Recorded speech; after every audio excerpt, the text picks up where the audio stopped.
নহয় সাদা বেপাৰী হয় এজন আদিবাসীক বিক্ৰী কৰি থৈ গৈছে এই গুৱাহাটীৰ পৰা আহিছে কিন্তু আদিবাসীৰ কি কাম কৰি দেখা আদিবাসী যিমান মেজৰিটি সংখ্যাবিলাক কথাবিলাকক বিক্ৰী কৰিছে আজি বেলেগৰ হাতত গতাই দিছে এনেকে মানুহক আমাৰ ইয়াত নালাগে কিয়নো এই যে বেপাৰী এনেকৈ আদিবাসীক ভাগ ভাগ কৰি ক'ৰ ভাগ কৰে আদিবাসী ভৱিষ্যত নিৰ্ণয় ক'ৰ পৰা খাপ কৰিছে তেওঁৰ মতে আমি চলিম নেকি আজি গুৱাহাটীৰ পৰা আহি আদিবাসী ভাগ ভাগ কৰি ইয়াত আমাৰ বৰবাদ কৰিছে আদিবাসী জাতিক বিক্ৰী কৰিছে আজি দালাল বিক্ৰী কৰা মানুহ বেপাৰী হয় স্পষ্ট কৈছো অশোক সিংহালক আমি খুকিয়াই দিছো আপুনি খাব থাকক এই কেইটা উত্তৰ দিব তাৰ বাগিচা অঞ্চল গাঁও সোমাব এইবাৰ কিন্তু যুদ্ধ হ'ব এইবাৰ ভালকে হ'ব যি বহুত বুজিলো আমাৰ এটা পাৰমানেণ্ট চুৱেজন আপুনি দেখাই দিব লাগিব তাৰপিছত কথা পাতি আমাৰ নহ'লে নহ'ব বৰ্তমান আমাৰ এছ টিৰ কথা ঘোষণা কৰক গাঁও শ্ৰেণীকে ঘোষণা কৰক তাৰপিছত আলোচনা বিলোচনা হৈ থাকিব কিন্তু আমাৰ অধিকাৰ আমাক লাগিব আৰু অশোক সিংহাল স্পষ্ট কৰি লওক আপুনি যি দামালি মাৰি কথা ঢিকাই বাকী ৰাজ্য কৰে ব্যৱহাৰ কৰে আদিবাসীসকলক আপুনি কাম কৰি চাওক কিয়নো ইয়াৰ পৰিণাম ভুগিব আমি ঢেৰ চালো আপোনাক ঢেৰ মন্ত্ৰী বিধায়ক আহিল গ'ল লিগেলি কিন্তু আপুনি চাই পোৱা নাছিলো আমাৰ জনগোষ্ঠী আপুনি বৰবাদ কৰা ব্যক্তিজন আপুনি হয়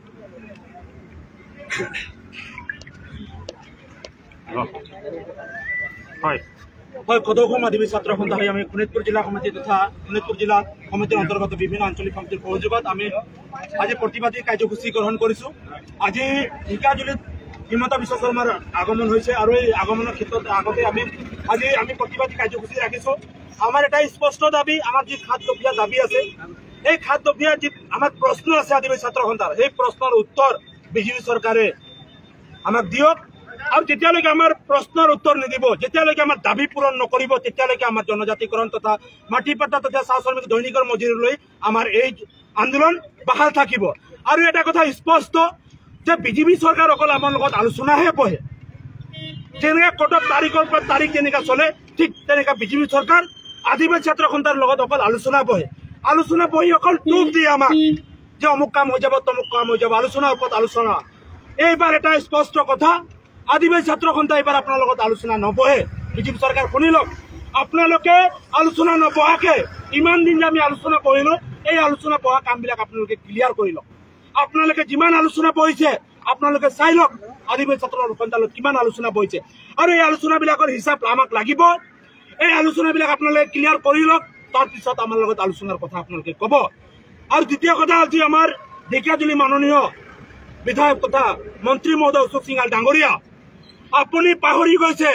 আপুনি এই আদিবাসী জনগোষ্ঠীৰ ভোট লৈ পেলাইহে আপুনি মন্ত্ৰী এমএলএ হৈছে কিন্তু আপুনি আজিলৈকে সদনত কোনোদিনো জনজাতিকৰণৰ কথা নকলে মাটিৰ পাট্টাৰ কথা নকলে চাহ শ্ৰমিকৰ দৈনিক মজুৰিৰ কথা নকলে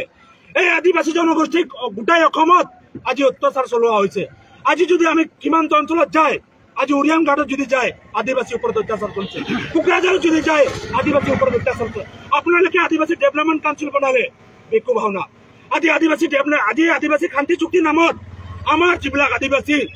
কেডাৰ আছিল বা আমাৰ আদিবাসী যিবিলাক আমাৰ সংগ্ৰাম নেতা আছিল সেই নেতাবিলাকক আপোনালোকে আজি তেখেতসকলক পংগু কৰি থৈছে এইবিলাক আপোনালোকে পৰিণাম কিন্তু ভুগিব লাগিব আজি আদিবাসী ডেভেলপমেণ্ট কাউন্সিলৰ হিচাপ লাগিব আমাৰ যিবিলাক ল'ৰাই সংগ্ৰাম কৰিছিলে অস্ত্ৰ তুলিছিল হাতত সেই ল'ৰাবিলাকক আজি আপুনি সংস্থাপন দিয়া নাই তাৰ হিচাপ আমাক পাই লাগিব নহ'লে আপুনি ইয়াতকৈ জংগী আন্দোলন পাবৰ কাৰণে আপুনি সাজু থাকক হিমন্ত বিশ্ব শৰ্মা আপুনি ভালকে শুনি লওক অসমৰ যিকোনো কোণত যাব যি চুকতে যাব তাত আদিবাসী ছাত্ৰ সন্থা আপোনাক প্ৰতিবাদ জনাবই আপুনি লাগে আমাক গুলি মাৰ দিয়ক আমি পিছুৱাই নাযাওঁ মৰিবৰ কাৰণে সাজু আছো কিন্তু আন্দোলন বন্ধ নহ'ব এইটো স্পষ্ট কথা